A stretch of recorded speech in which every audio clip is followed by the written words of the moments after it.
Om Shanti. Spark audio book का नाम है अलौकिक दिनचर्या, पार्ट 2।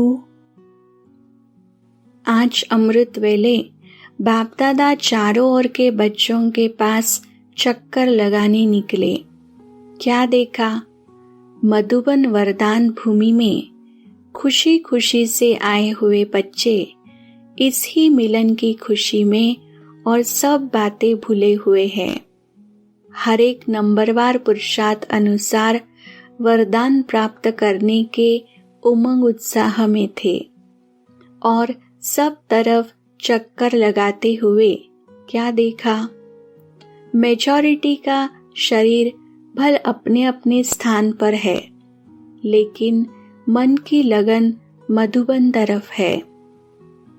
अव्यक्त रूप से योग युक्त बच्चे मधुबन में ही अपने को अनुभव करते हैं। चारों ओर स्वरूप चात्रक समान दिखाई दे रहा था।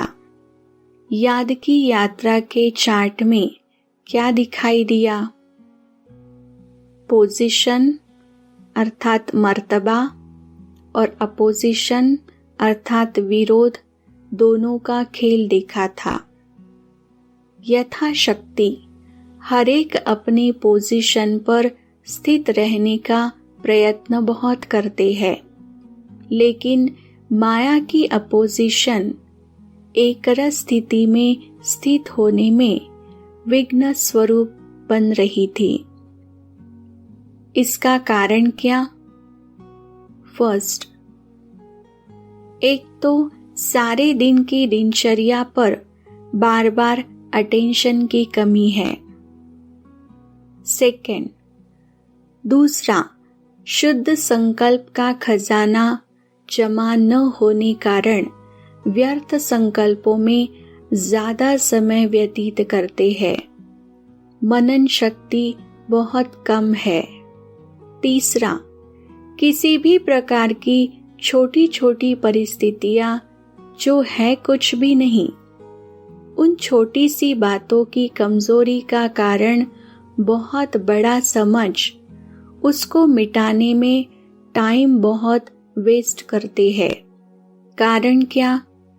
समय प्रति समय जो अनेक प्रकार की परिस्थितियों को पार करने की युक्तियां सुनते हैं, वह उस समय घबराने के कारण स्मृति में नहीं आती है। चौथा, अपने ही स्वभाव संस्कार जो समझते भी है कि नहीं होने चाहिए, बार बार उन स्वभाव संस्कार के वशीभूत होने से धोखा भी खा चुके हैं, लेकिन फिर भी रचता कहलाते हुए भी वशीभूत हो जाते हैं। अपने अनादि आदि संस्कार बार बार स्मृति में नहीं लाते हैं। इस कारण संस्कार स्वभाव मिटाने की समर्थी नहीं आ सकती है। ऐसे चारों ही प्रकार के योद्धा देखे। योद्धा शब्द सुनकर हंसी आती है, और जिस समय प्रैक्टिकल एक्ट में आते हो उस समय हंसी आती है। बाप दादा को ऐसा खेल देखते हुए बच्चों पर रहम और कल्याण का संकल्प आता है। अब तक मेजॉरिटी व्यर्थ संकल्पों की कंप्लेंट बहुत करते हैं। व्यर्थ संकल्प के कारण तन और मन दोनों कमजोर हो जाते हैं। व्यर्थ संकल्प का कारण क्या? सुनाया था, अपनी दिनचर्या को सेट करना नहीं आता। अमृत वेले रोज की दिनचर्या तन की और मन की सेट करो। जैसे तन की दिनचर्या बनाते हो कि सारे दिन में यह कर्म करना है, वैसे अपने स्थूल कार्य के हिसाब से मन की स्थिति को भी सेट करो। जैसे अमृत वेले याद की यात्रा का समय सेट है, तो ऐसे सुहावने समय पर जबकि समय का भी सहयोग है, सतोप्रधान बुद्धि का सहयोग है, ऐसे समय पर मन की स्थिति भी सबसे पावरफुल स्टेज की चाहिए। पावरफुल स्टेज अर्थात बाप समान बीज रूप स्थिति। तो यह अमृत वेले का जैसा श्रेष्ठ समय है, वैसी श्रेष्ठ स्थिति होनी चाहिए। साधारण स्थिति में तो कर्म करते भी रह सकते हो, लेकिन यह विशेष वरदान का समय है। इस समय को यथार्थ रीति यूज न करने का कारण सारे दिन की याद की स्थिति पर प्रभाव पड़ता है। तो पहला अटेंशन अमृत वेले की पावरफुल स्थिति की सेटिंग करो। दूसरी बात, जब ज्ञान की गुह्य बातें सुनते हो अर्थात रेगुलर स्टडी करते हो, उस समय जो पॉइंट्स निकलती है उस हर पॉइंट को सुनते हुए अनुभवी मूर्त होकर नहीं सुनते। ज्ञानी तो आत्मा हर बात के स्वरूप का अनुभव करती है।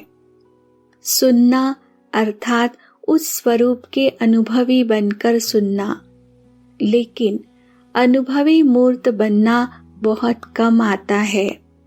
सुनना अच्छा लगता है, गुह्य भी लगता है, खुश भी होते हैं, बहुत अच्छा खजाना मिल रहा है, लेकिन समाना अर्थात स्वरूप बनना, इसका अभ्यास होना चाहिए।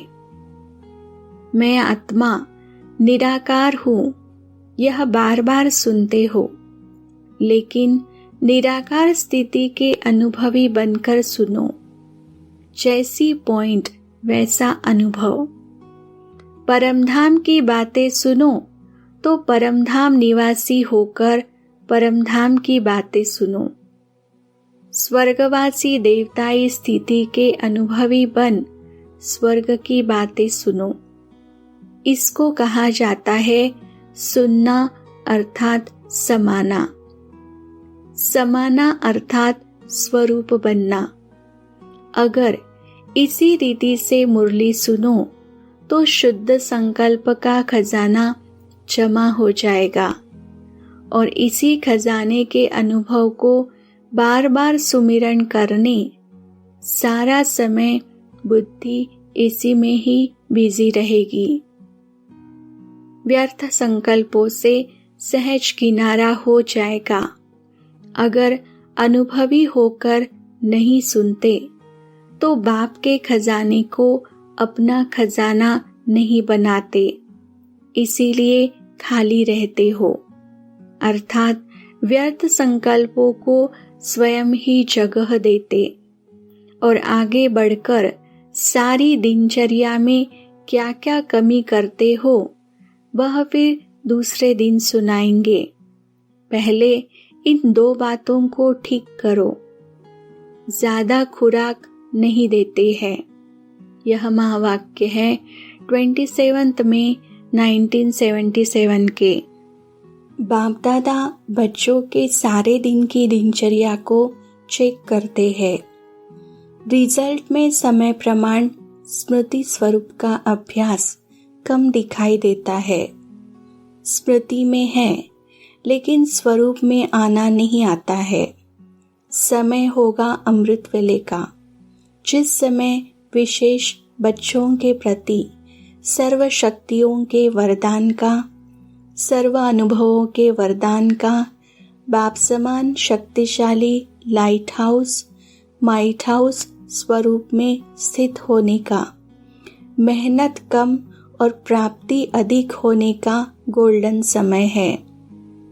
उस समय भी जो मास्टर बीज रूप वरदानी स्वरूप की स्मृति होनी चाहिए, उसके बजाय समर्थी स्वरूप के बजाय बाप समान स्थिति का अनुभव करने के बजाय कौन सा स्वरूप धारण करते हैं?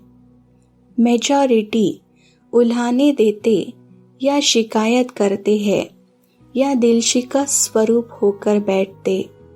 वरदानी विश्व कल्याणी स्वरूप के बजाय स्वयं के प्रति वरदान मांगने वाले बन जाते हैं, या अपनी शिकायतें या दूसरों की शिकायतें करेंगे। तो जैसा समय वैसा स्मृति स्वरूप न होने से समर्थी स्वरूप भी नहीं बन पाते। इसी प्रकार से सारे दिन की दिनचर्या में जैसा सुनाया कि समय प्रमाण स्वरूप धारण न करने के कारण सफलता नहीं हो पाती, प्राप्ति नहीं हो पाती। फिर कहते हैं खुशी क्यों नहीं होती, इसका कारण क्या हुआ? मंत्र और यंत्र को भूल जाते हैं। यह महावाक्य है 10 जून 1977 के। जो बाप की याद में रहते हैं उनके ऊपर सदा बाप का हाथ है। सभी मोस्ट लकी हो। घर बैठे भगवान मिल जाए तो इससे बड़ा लक और क्या चाहिए। जो स्वप्न में न हो और साकार हो जाए तो और क्या चाहिए। बाप आपके पास पहले आया, पीछे आप आए हो। इसी अपने भाग्य का वर्णन करते सदा खुश रहो। भगवान को मैंने अपना बना लिया। कहीं भी रहे लेकिन बाप का सदा साथ, हर कर्म हर दिनचर्या में सदा बाप के साथ का अनुभव करो। यह महावाक्य है 1 दिसंबर 1978 के। संगम युग में समानता में समीप, भविष्य संबंध में भी समीप आत्माएं। सभी बच्चों को बाप दादा द्वारा बुद्धि रूपी लिफ्ट की गिफ्ट मिली हुई है। गिफ्ट तो सबको मिली हुई है, लेकिन उसको कार्य में लाना हर एक के ऊपर है। बहुत पावरफुल और बहुत सहज लिफ्ट की गिफ्ट है। सेकंड में जहाँ चाहो वहाँ पहुँच सकते हो। यह वंडरफुल लिफ्ट तीनों लोकों तक जाने वाली है। जैसे ही स्मृति का स्विच ऑन किया तो 1 सेकंड में वहाँ पहुँच जाएंगे। लिफ्ट द्वारा जितना समय जिस लोक का अनुभव करना चाहो उतना समय वहाँ स्थित रह सकते हो। इस लिफ्ट को विशेष यूज करने की विधि है अमृत वेले केयरफुल बन स्मृति के स्विच को यथार्थ रीति से सेट करो तो सारा दिन ऑटोमेटिकली चलती रहेगी। सेट करना तो आता है ना, अच्छी तरह से अभ्यासी हो ना।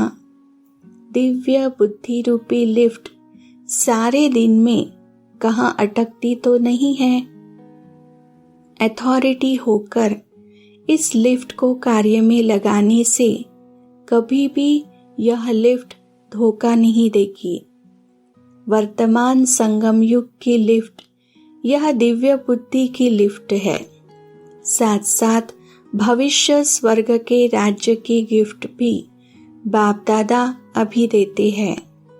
स्वर्ग के गेट की चाबी बाप दादा बच्चों को ही देते हैं। चाबी है अधिकारपन अर्थात अधिकारी बनना। अधिकार की चाबी से गेट खुला हुआ है तो नंबर 1 अधिकारी कौन बनता, अर्थात अधिकार द्वारा गेट पहले कौन खोलता उसको भी अच्छी तरह से जानते हो, लेकिन अकेले नहीं खोलते। उद्घाटन के समय आप भी सभी होंगे ना, देखने वाले होंगे व करने वाले होंगे। कौन होंगे? साथी होंगे ना, कम से कम ताली बजाने के साथी तो होंगे ना, खुशियों की पुष्पवर्षा करेंगे ना। बाप दादा समय की समीपता को देख हर बच्चे का बाप दादा के साथ क्या समीप संबंध है देख रहे हैं। अति समीप कौन है और समीप कौन है, और थोड़ा सा दूर से देखने वाले कौन है। बच्चों का डबल भविष्य बाप दादा के सामने आता है। एक संगम युग का भविष्य अर्थात बाप समान बनने का भविष्य, और दूसरा फर्स्ट जन्म का भविष्य अर्थात स्वर्ग का भविष्य। यहाँ समानता में समीप होंगे और वहाँ संबंध में समीप होंगे। जितना यहाँ समीपता द्वारा सदा साथ है, उतना ही मूल वतन में भी ऐसी आत्माएं साथ साथ है, और स्वर्ग में भी हर दिनचर्या में संबंध का साथ है। जैसे यहाँ तुम्ही से बोलूं, तुम्ही से खेलूं, तुम्ही से साथ निभाऊंगा, वैसे भविष्य में भी सवेरे से साथ बगीचे में खेलेंगे, रास करेंगे, पाठशाला में पढ़ेंगे, सदा मिलते रहेंगे और फिर साथ साथ राज्य करेंगे। जैसे ब्रह्मा बाप सदा स्वराज्य करने वाले अर्थात स्व अधीन नहीं लेकिन स्व अधिकारी थे, ऐसे ब्रह्मा बाप को फॉलो करने वाले जिन्हों का सदा संकल्प साकार में है कि स्वराज्य हमारा जन्म सिद्ध अधिकार है, ऐसे स्वराज्य करने वाले वहाँ भी साथ में राज्य करेंगे। यहाँ के नंबर 1 रेगुलर और पंक्चुअल गॉडली स्टूडेंट वहाँ भी साथ साथ पढ़ेंगे, क्योंकि ब्रह्मा बाप नंबर 1 गॉडली स्टूडेंट है। जो यहाँ अतीन्द्रिय सुख के झूले में बाप के साथ साथ सदा झूलते हैं, वह वहाँ भी झूले में साथ झूलेंगे। जो यहाँ अनेक प्राप्तियों की खुशी में नाचते हैं, वह वहाँ भी साथ साथ रास करेंगे। जो यहाँ बाप के गुण और संस्कार के समीप सर्व संबंधों से बाप का साथ अनुभव करते हैं, वही वहाँ रॉयल कुल के समीप संबंध में आएंगे। तो बाप दादा हर एक के नैनों से दोनों भविष्य देखते हैं। फर्स्ट जन्म में आना ही फर्स्ट नंबर की प्रारब्ध है। यह महावाक्य है 8 जनवरी 1979 के। जब बाप द्वारा नॉलेज द्वारा सितारा चमक गया तो अभी बुझ तो सकता नहीं, लेकिन चमक की परसेंटेज कम और ज़्यादा हो सकती है। उसका कारण क्या? अटेंशन की कमी। जैसे दीपक में अगर सदा घृत डालते रहे तो वह एक रस जलता रहेगा, घृत कम हुआ तो हलचल करेगा। ऐसे अटेंशन कम हो जाता है तो परसेंटेज भी चमक की कम हो जाती है।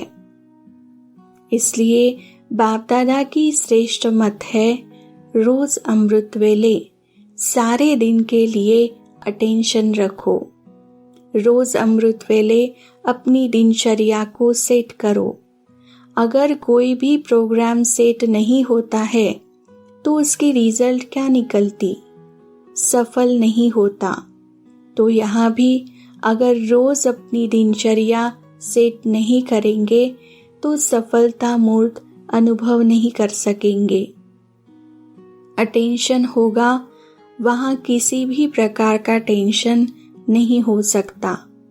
जैसे रात होगी तो दिन नहीं हो सकता। टेंशन है रात, अटेंशन है दिन, तो दिन और रात दोनों इकट्ठे नहीं रह सकते। अगर किसी भी प्रकार का टेंशन है तो सिद्ध है अटेंशन नहीं है। साधारण अटेंशन और संपूर्ण अटेंशन में भी अंतर है।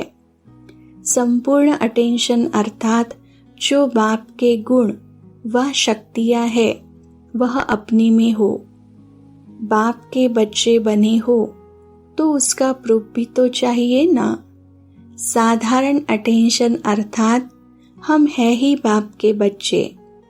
अगर इतने श्रेष्ठ बाप के बच्चे और श्रेष्ठता न हो तो कौन मानेगा कि यह श्रेष्ठ बाप के बच्चे हैं। तो जो बाप में विशेषता वही बच्चों में दिखाई दे। इसको कहा जाता है तीव्र पुरुषार्थी। तीव्र पुरुषार्थी अर्थात सोचना और करना समान, प्लान और प्रैक्टिकल समान। यह महावाक्य है 16 जनवरी 1979 के।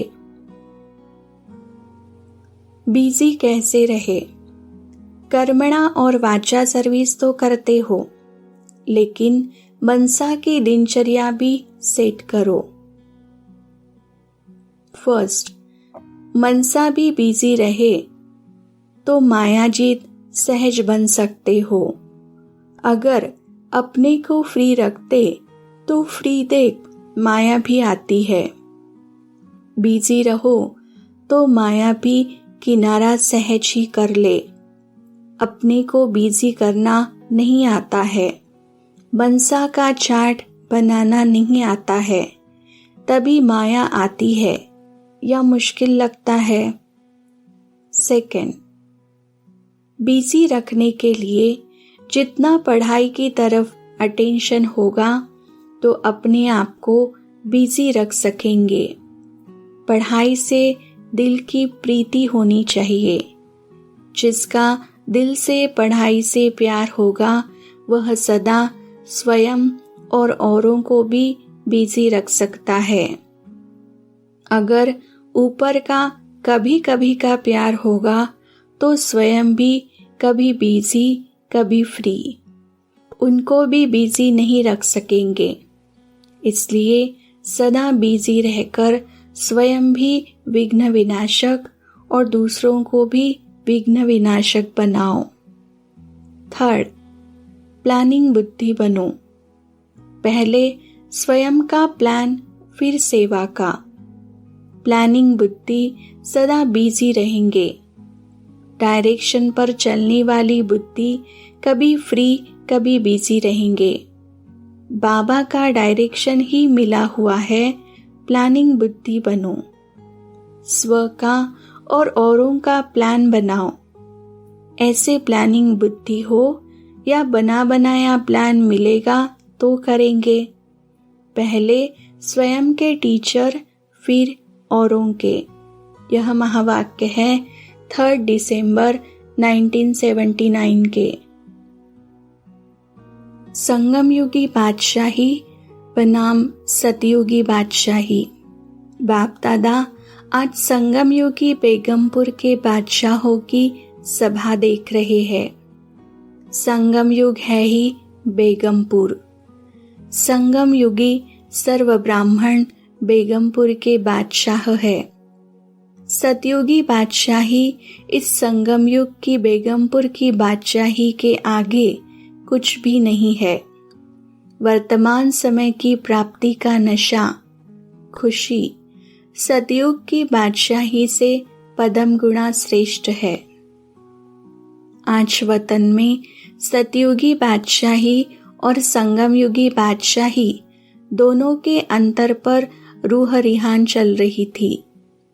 सतयुग की बादशाही की बातें तो उस दिन बहुत सुनी और खुश भी बहुत हुए, लेकिन संगम युग की श्रेष्ठता कितनी श्रेष्ठ है उसके भी अनुभवी हो ना। फर्स्ट, सतयुग की दिनचर्या में प्रकृति में नेचुरल साज जगाएंगे, लेकिन संगम युगी ब्राह्मणों के आदिकाल अमृत वेले से श्रेष्ठता देखो तो कितनी महान है। वहाँ प्रकृति का साधन है और संगम युग पर आदिकाल अर्थात अमृत वेले कौन जगाता है? स्वयं प्रकृति का मालिक भगवान तुम्हें जगाता है। सेकंड, मधुर साज कौन सा सुनते हो? बाप रोज बच्चे मीठे बच्चे कहकर बुलाते हैं। यह नेचुरल साज, ईश्वरीय साज, सतयुगी प्रकृति के साज से कितना महान है। उसके अनुभवी हो ना। तो सतयुगी साज महान है या ये संगम युग के साज महान है? साथ साथ सतयुग के संस्कार और प्रारब्ध बनाने व भरने का समय है। संस्कार भरते हैं, प्रारब्ध बनती है। इसी संगम युग पर ही सब होता है। थर्ड, वहाँ सतोप्रधान अति स्वादिष्ट रस वाले वृक्ष के फल खाएंगे। यहाँ वृक्षपति द्वारा सर्व संबंधों के रस, सर्व प्राप्ति संपन्न प्रत्यक्ष फल खाते हो। फोर्थ, वह गोल्डन एज का फल है और यह डायमंड एज का फल है। तो श्रेष्ठ कौन सा हुआ? फिफ्थ, वहाँ दास दासियों के हाथ में पलेंगे। यहाँ बाप के हाथों में पल रहे हो। सिक्स्थ, वहाँ महान आत्माएं माँ बाप होंगे। यहाँ परमात्मा माता पिता है। सेवेंथ, वहाँ रतन जड़ित झूलों में झूलेंगे। यहाँ सबसे बड़े से बड़ा झूला कौन सा है वह जानते हो? बाप की गोदी झूला है। बच्चे के लिए सबसे प्यारा झूला माता पिता की गोदी है। सिर्फ एक झूला भी नहीं, भिन्न भिन्न झूलों में झूल सकते हो। अतीन्द्रिय सुख का झूला, खुशियों का झूला, वहाँ रतन जड़ित झूला है और यह झूला कितना महान है। 8, वहाँ रत्नों से खेलेंगे, खिलौनों से खेलेंगे, आपस में खेलेंगे। लेकिन यहाँ बाप कहते हैं सदा मेरे से, जिस सभी रूप में चाहो उस रूप में खेल सकते हो। सखा बन कर के खेल सकते हो, बंधु बनाकर भी खेल सकते हो, बच्चा बन कर के भी खेल सकते हो, बच्चा बनाकर भी खेल सकते हो। ऐसा अविनाशी खिलौना तो कभी नहीं मिलेगा, जो न टूटेगा न फूटेगा और खर्चा भी नहीं करना पड़ेगा। 9, वहाँ आराम से गदेलों पर सोएंगे। यहाँ याद के गदेलों पर सो जाओ।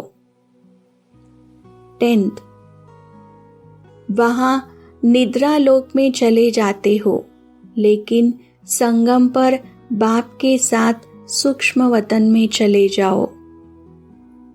11, वहाँ के विमानों में सिर्फ एक लोक का सैर कर सकेंगे।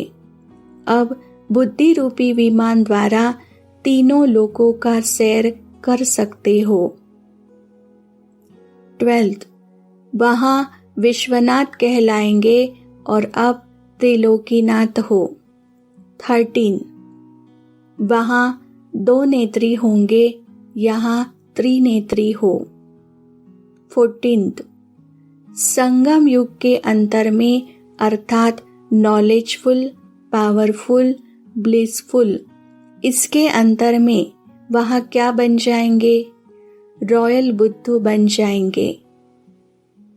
15, दुनिया के हिसाब से परम पूज्य होंगे, विश्व द्वारा माननीय होंगे, लेकिन नॉलेज के हिसाब से महान अंतर पड़ जाएगा। 16, यहाँ तो गुड मॉर्निंग, गुड नाइट बाप से करते हो और वहाँ आत्माएं आत्माओं से करेगी। 17, वहाँ विश्व राज्य अधिकारी होंगे, राज्यकर्ता होंगे और यहाँ विश्व कल्याणकारी, महादानी, वरदानी हो। तो श्रेष्ठ कौन हुए। सतयुगी बातें तो सुनकर सदा खुशी स्वरूप बन जाओ। 18 वहाँ वैरायटी प्रकार का भोजन खाएंगे और यहाँ ब्रह्मा भोजन खाते, जिसकी महिमा देवताओं के भोजन से भी अति श्रेष्ठ है। तो सदा सतयुगी प्रारब्ध और वर्तमान समय के महत्व और प्राप्ति को साथ साथ रखो, तो वर्तमान समय को जानते हुए हर सेकंड और संकल्प को श्रेष्ठ बना सकेंगे। समझा? यह महावाक्य है 7 जनवरी 1980 के। अमृत वेले से लेकर रात तक जो भी बाप ने श्रेष्ठ मत दी है, उसी मत के अनुसार सारी दिनचर्या व्यतीत करते हो। उठना कैसे है, चलना कैसे है, खाना कैसे है, कार्य व्यवहार कैसे करना है, सबके प्रति श्रेष्ठ मत मिली हुई है। उसी श्रेष्ठ मत के प्रमाण हर कार्य करते हो। यह महावाक्य है 13 अप्रैल 1981 के। अपनी दिनचर्या को सेट करो। अभी देखो, यहाँ मधुबन में इतना बड़ा कार्य है। दिनचर्या सेट होने के कारण चारों ओर के कार्य में सफलता तो पा रहे हैं, कार्य बढ़ रहा है, लेकिन दिनचर्या सेट होने के कारण कार्य ठीक हो जाता है। सिर्फ यह अटेंशन। सुबह से रात तक अपना फिक्स प्रोग्राम की डेली डायरी बनाओ, क्योंकि जिम्मेवार आत्माएं हो, रिवाजी आत्माएं नहीं, विश्व कल्याणकारी आत्माएं हो। तो जितना बड़ा आदमी होता है, उसकी दिनचर्या सेट होती है। बड़े आदमी की निशानी है एक्यूरेट। एक्यूरेट का साधन है दिनचर्या की सेटिंग। एक व्यक्ति 10 व्यक्ति का कार्य कर सकता है। सेटिंग के समय एनर्जी बच जाती है। इसके कारण एक के बजाय 10 कार्य हो जाते। अच्छा, सदा संतुष्ट आत्माएं हो ना, सदा बाप के साथ, अर्थात सदा संतुष्ट। बाप और आप सदा कंबाइन हो, तो कंबाइन की शक्ति कितनी बड़ी है।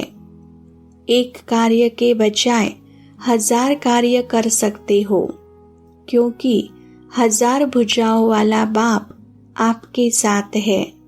यह महावाक्य है 9 अक्टूबर 1981 के। कुमारों को एक बात अटेंशन में रखनी है, सदा अपने को बिजी रखो, खाली नहीं।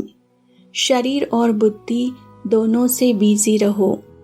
बिजी मैन बनो, बिजनेसमैन नहीं। जैसे कर्म की दिनचर्या सेट करते हो, ऐसे बुद्धि की भी दिनचर्या सेट करो। अभी यह सोचना है, यह करना है। दिनचर्या सेट होगी तो उसी प्रमाण बिजी हो जाएंगे। बिजी रहने वाले को किसी भी रूप से माया वार नहीं कर सकती। बुद्धि को बिजी करने के साधन सदा अपनाओ। जैसे शरीर को बिजी करने के साधन है, ऐसे बुद्धि से सदा याद में, नशे में बिजी रहो। ऐसी दिनचर्या बनाने आती है? सदाकाल के लिए नियम बना दो। जैसे और नियम बने हैं, यह भी एक नियम बनाओ। बस करना ही है। इसी दृढ़ निश्चय से जो कमाल करने चाहो वह कर सकते हो। यह महावाक्य है 11 मई 1983 के। सदा अपना श्रेष्ठ जीवन याद रखना। हम हर एक बच्चा विश्व के सर्व आत्माओं के श्रेष्ठ परिवर्तन के निमित्त है। सदैव यह याद रखना। इतनी बड़ी जिम्मेवारी उठाने की हिम्मत है सभी बच्चे अमृत वेले से लेकर अपने सेवा की जिम्मेवारी निभाने वाले हो। जो भी किसी भी बात में कमजोर हो तो उसको अभी से ठीक कर लेना।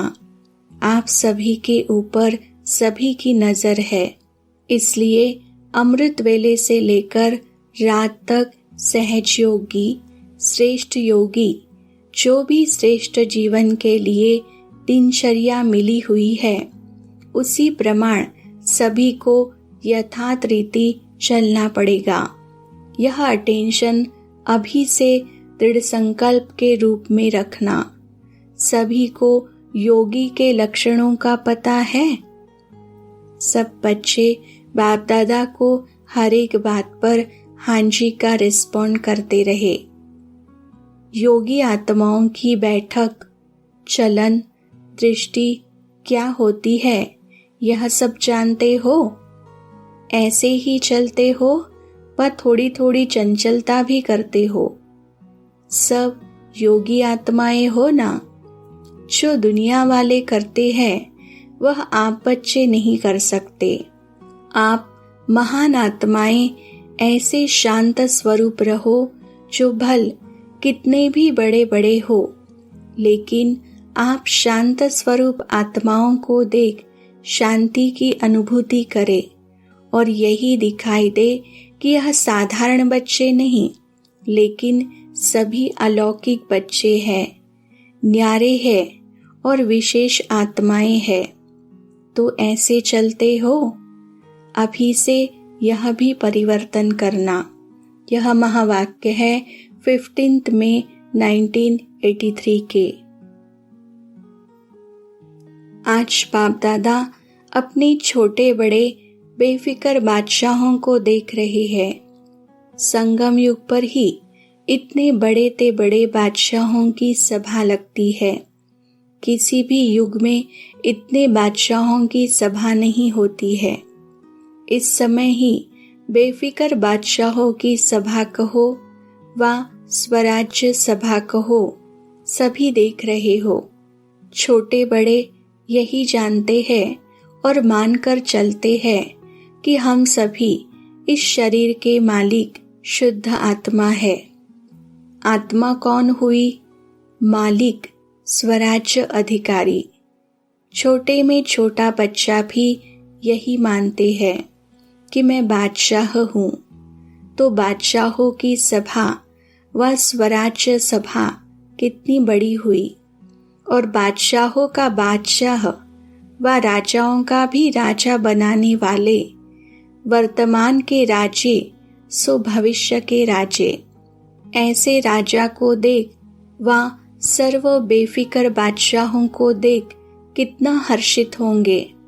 सारे कल्प में ऐसा बाप कोई होगा जिसके लाखों बच्चे बादशाह हो? किसी से भी पूछो तो क्या कहते? नन्हा सा बच्चा भी कहता मैं लक्ष्मी नारायण बनूंगा। सभी बच्चे ऐसे समझते हो ना। ऐसे बाप को ऐसे राजे बच्चों के ऊपर कितना नाज होगा। आप सभी को भी यह ईश्वरीय फकुर है कि हम भी राजा फैमिली के हैं, राज्यवंशी है। तो आज बाप दादा एक एक बच्चे को देख रहे हैं।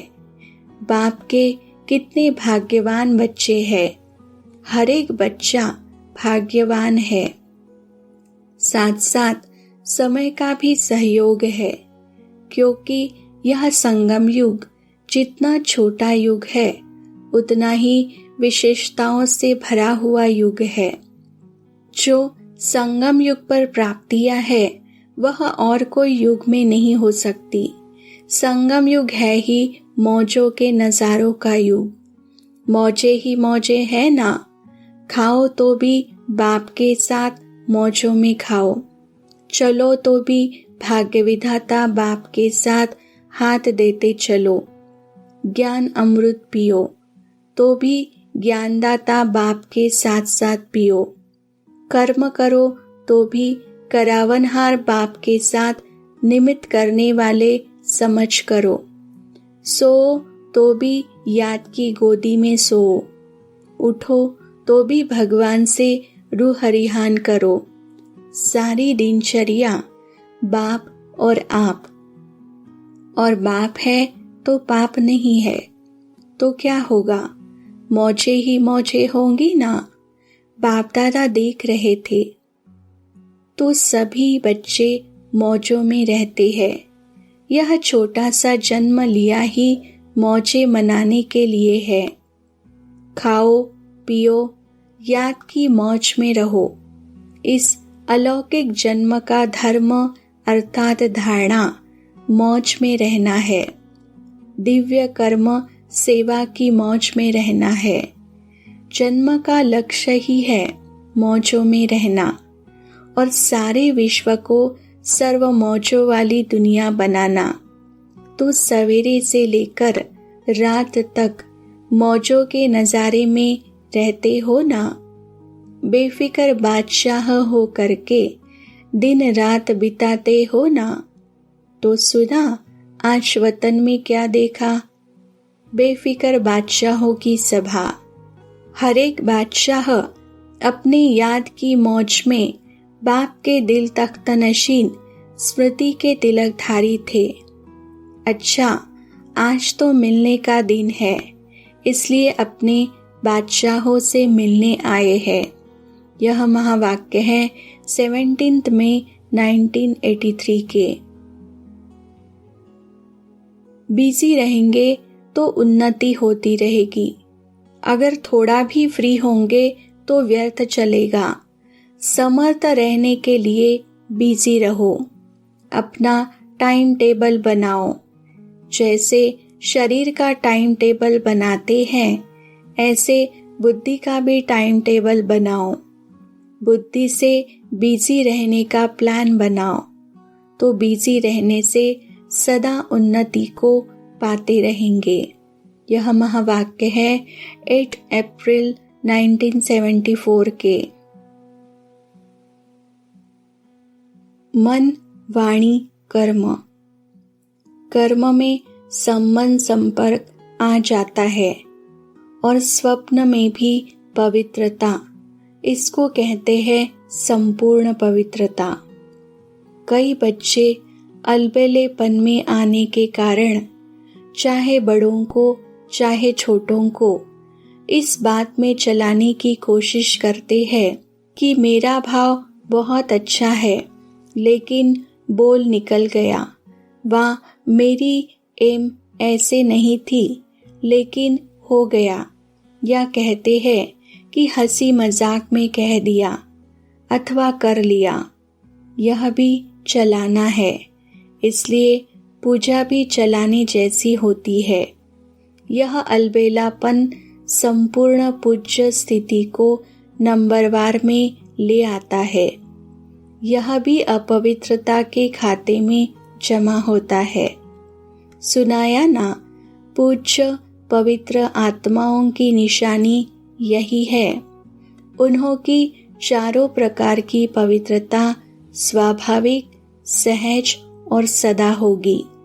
उनको सोचना नहीं पड़ेगा, लेकिन पवित्रता की धारणा स्वतः ही यथार्थ संकल्प, बोल, कर्म और स्वप्न लाती है। यथार्थ अर्थात एक तो युक्ति युक्त, दूसरा यथार्थ अर्थात हर संकल्प में अर्थ होगा, बिना अर्थ नहीं होगा। ऐसे नहीं कि ऐसे में बोल दिया, निकल गया, कर लिया, हो गया।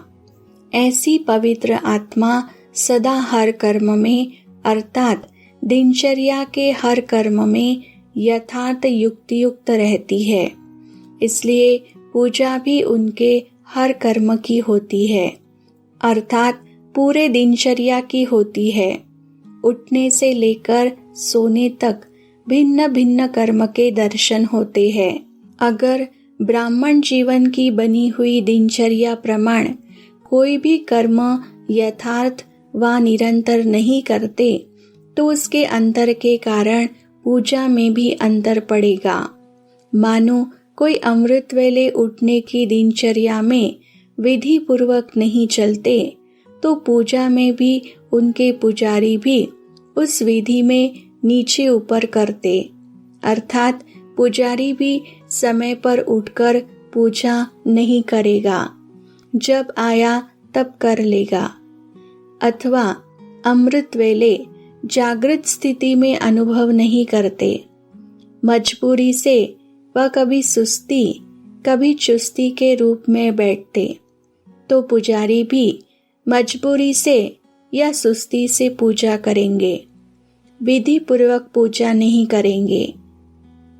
ऐसे हर दिनचर्या के कर्म का प्रभाव पूजनीय बनने में पड़ता है। विधि पूर्वक न चलना, कोई भी दिनचर्या में ऊपर नीचे होना, यह भी अपवित्रता के अंश में गिनती होता है, क्योंकि आलस्य और अलबेलापन भी विकार है। जो यथार्थ कर्म नहीं है वह विकार है, तो अपवित्रता का अंश हो गया ना। इस कारण पूज्य पद में नंबरवार हो जाते हैं। तो फाउंडेशन क्या रहा? पवित्रता।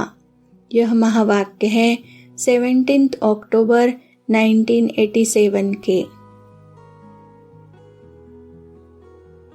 रिवाइज कोर्स में व अव्यक्त जो रोज सुनते हो, तो मनन शक्ति को बढ़ाने के लिए रोज कोई न कोई एक विशेष पॉइंट बुद्धि में धारण करो और जो 4 बातें सुनाई उस विधि से अभ्यास करो।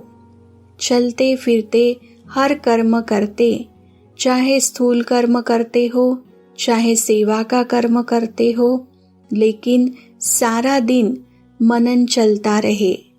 चाहे बिजनेस करते हो व दफ्तर का काम करते हो, चाहे सेवा केंद्र में सेवा करते हो, लेकिन जिस समय भी बुद्धि थोड़ा फ्री हो तो अपने मनन शक्ति के अभ्यास को बार बार दोहराओ। कई काम ऐसे होते हैं जो कर्म कर रहे हैं, उसके साथ साथ और भी सोच सकते हैं। बहुत थोड़ा समय होता है जो ऐसा कार्य होता है जिसमें बुद्धि का फुल अटेंशन देना होता है, नहीं तो डबल तरफ बुद्धि चलती रहती है। ऐसा समय अगर अपनी दिनचर्या में नोट करो तो बीच बीच में बहुत समय मिलता है। मनन शक्ति के लिए विशेष समय मिले तब अभ्यास करेंगे, ऐसी कोई बात नहीं है। चलते फिरते भी कर सकते हो। अगर एकांत का समय मिलता है तो बहुत अच्छा है, और महीनता में जाए, हर पॉइंट के स्पष्टीकरण में जाओ, विस्तार में लाओ तो बहुत मजा आएगा। लेकिन पहले पॉइंट के नशे की स्थिति में स्थित होकर के करना, फिर बोर नहीं होंगे। नहीं तो सिर्फ रिपीट कर लेते हैं, फिर कहते यह तो हो गया, अब क्या करें। यह महावाक्य है 10 जनवरी 1988 के। जैसे सेवा के लिए समय निकालते हो तो उसमें कभी नियम से भी ज्यादा लगा देते हो। सेवा में समय लगाना बहुत अच्छी बात है और सेवा का बल भी मिलता है। सेवा में बिजी होने के कारण छोटी छोटी बातों से बच भी जाते हो। बाप दादा बच्चों की सेवा पर बहुत खुश है, हिम्मत पर बलिहार जाते हैं, लेकिन जो सेवा याद में, उन्नति में थोड़ा भी रुकावट करने के निमित्त होती है, तो ऐसी सेवा के समय को कम करना चाहिए। जैसे रात्रि को जागते हो, 12 व 1 बजा देते हो, तो अमृत वेला फ्रेश नहीं होगा। बैठते भी हो तो नियम प्रमाण, और अमृत वेला शक्तिशाली नहीं तो सारे दिन की याद और सेवा में अंतर पड़ जाता है। मानो सेवा के प्लान बनाने में व सेवा को प्रैक्टिकल लाने में समय भी लगता है, तो रात के समय को कट करके 12 के बदले 11 बजे सो जाओ। वही 1 घंटा जो कम किया और शरीर को रेस्ट दी तो अमृत वेला अच्छा रहेगा, बुद्धि भी फ्रेश रहेगी। नहीं तो दिल खाती है कि सेवा तो कर रहे हैं, लेकिन याद का चार्ट जितना होना चाहिए उतना नहीं है। जो संकल्प दिल में व मन में बार बार आता है कि यह ऐसा होना चाहिए, लेकिन हो नहीं रहा है, तो उन संकल्प के कारण बुद्धि भी फ्रेश नहीं होती। और बुद्धि अगर फ्रेश है तो फ्रेश बुद्धि से 2-3 घंटे का काम 1 घंटे में पूरा कर सकते हो। थकी हुई बुद्धि में टाइम ज्यादा लग जाता है, यह अनुभव है ना। और जितनी फ्रेश बुद्धि रहती, शरीर के हिसाब से भी फ्रेश और आत्मिक उन्नति के रूप में भी फ्रेश, डबल फ्रेशनेस रहती, तो 1 घंटे का कार्य आधे घंटे में कर लेंगे। इसलिए सदैव अपनी दिनचर्या में फ्रेश बुद्धि रहने का अटेंशन रखो। ज्यादा सोने की भी आदत न हो, लेकिन जो आवश्यक समय शरीर के हिसाब से चाहिए उसका अटेंशन रखो। कभी कभी कोई सेवा का चांस होता है, मास 2 मास में 2-4 बार देर हो गई, वह दूसरी बात है। लेकिन अगर नियमित रूप से शरीर थका हुआ होगा तो याद में फर्क पड़ेगा। जैसे सेवा का प्रोग्राम बनाते हो, 4 घंटे का समय निकालना है तो निकाल लेते हो, ऐसे याद का भी समय निश्चित निकालना ही है। इसको भी आवश्यक समझ इस विधि से अपना प्रोग्राम बनाओ। सुस्ती नहीं हो, लेकिन शरीर को रेस्ट देना है, इस विधि से चलो। क्योंकि दिन प्रतिदिन सेवा का तो और ही तीव्र गति से आगे बढ़ने का समय आता जा रहा है। आप समझते हो, अच्छा यह 1 वर्ष का कार्य पूरा हो जाएगा, फिर रेस्ट कर लेंगे, ठीक कर लेंगे, याद को फिर ज्यादा बढ़ा लेंगे। लेकिन सेवा के कार्य को दिन प्रतिदिन नए से नए और बड़े से बड़े होने हैं, इसलिए सदा बैलेंस रखो। अमृत वेले फ्रेश हो, फिर वही काम सारे दिन में समय प्रमाण करो, तो बाप की ब्लेसिंग भी एक्स्ट्रा मिलेगी और बुद्धि भी फ्रेश होने के कारण बहुत जल्दी और सफलतापूर्वक कार्य कर सकेगी। समझा? बाप दादा देख रहे हैं, बच्चों में उमंग बहुत है, इसलिए शरीर का भी नहीं सोचते। उमंग उत्साह से आगे बढ़ रहे हैं। आगे बढ़ाना बाप दादा को अच्छा लगता है, फिर भी बैलेंस अवश्य चाहिए। पल करते रहते हो, चलते रहते हो, लेकिन कभी कभी जैसे बहुत काम होता है, तो बहुत काम में एक तो बुद्धि की थकावट होने के कारण जितना चाहते उतना नहीं कर पाते, और दूसरा बहुत काम होने के कारण थोड़ा सा भी किसी द्वारा थोड़ी हलचल होगी तो थकावट के कारण चिड़चिड़ापन हो जाता, उससे खुशी कम हो जाती है। वैसे अंदर ठीक रहते हो, सेवा का बल भी मिल रहा है, खुशी भी मिल रही है, फिर भी शरीर तो पुराना है ना, इसलिए टू मच में नहीं जाओ, बैलेंस रखो। याद के चार्ट पर थकावट का असर नहीं होना चाहिए। जितना सेवा में बिजी रहते हो, भल कितना भी बिजी रहो, लेकिन थकावट मिटाने का विशेष साधन हर घंटे व 2 घंटे में 1 मिनट भी शक्तिशाली याद का अवश्य निकालो। जैसे कोई शरीर में कमजोर होता है तो शरीर को शक्ति देने के लिए डॉक्टर्स 2-2 घंटे बाद ताकत की दवाई पीने लिए देते हैं। टाइम निकाल दवाई पीनी पड़ती है ना, तो बीच बीच में 1 मिनट भी अगर शक्तिशाली याद का निकालो तो उसमें A, B, C सब विटामिन्स आ जाएंगे। सुनाया था ना कि शक्तिशाली याद सदा क्यों नहीं रहती। जब है ही बाप के और बाप आपका सर्व संबंध है, दिल का स्नेह है, नॉलेजफुल हो, प्राप्ति के अनुभवी हो, फिर भी शक्तिशाली याद सदा क्यों नहीं रहती? उसका कारण क्या? अपनी याद का लिंक नहीं रखते। लिंक टूटता है, इसलिए फिर जोड़ने में समय भी लगता, मेहनत भी लगती और शक्तिशाली के बजाय कमजोर हो जाते। विस्मृति तो हो नहीं सकती, याद रहती है, लेकिन सदा शक्तिशाली याद स्वतः रहे, उसके लिए यह लिंक टूटना नहीं चाहिए।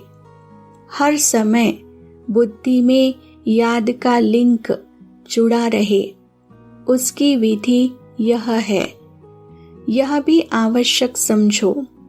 जैसे वह काम समझते हो कि आवश्यक है, यह प्लान पूरा करके ही उठना है, इसलिए समय भी देते हो, एनर्जी भी लगाते हो। वैसे यह भी आवश्यक है। इनको पीछे नहीं करो कि यह काम पहले पूरा करके फिर याद कर लेंगे। नहीं, इसका समय अपने प्रोग्राम में पहले ऐड करो। जैसे सेवा के प्लान किए 2 घंटे का टाइम निकाल फिक्स करते हो, चाहे मीटिंग करते हो चाहे प्रैक्टिकल करते हो, तो 2 घंटे के साथ साथ यह भी बीच बीच में करना ही है, यह ऐड करो। जो 1 घंटे में प्लान बनाएंगे वह आधा घंटे में हो जाएगा। करके देखो, आपे ही फ्रेशनेस से 2 बजे आँख खुलती है, वह दूसरी बात है, लेकिन कार्य के कारण जागना पड़ता है तो उसका इफेक्ट शरीर पर आता है। इसलिए बैलेंस के ऊपर सदा अटेंशन रखो। बाप दादा तो बच्चों को इतना बिजी देख यही सोचते कि इन्हों के माथे की मालिश होनी चाहिए, लेकिन समय निकालेंगे तो वतन में बाप दादा मालिश भी कर देंगे, वह भी अलौकिक होगी। ऐसे लौकिक मालिश थोड़ी होगी, एकदम फ्रेश हो जाएंगे। 1 सेकंड भी शक्तिशाली याद तन और मन दोनों को फ्रेश कर देती है। बाप के वतन में आ जाओ, जो संकल्प करेंगे वह पूरा हो जाएगा। चाहे शरीर की थकावट हो, चाहे दिमाग की, चाहे स्थिति की थकावट हो, बाप तो आए ही है थकावट उतारने। यह महावाक्य है 20 फरवरी 1988 के। अच्छा, ओम शांति।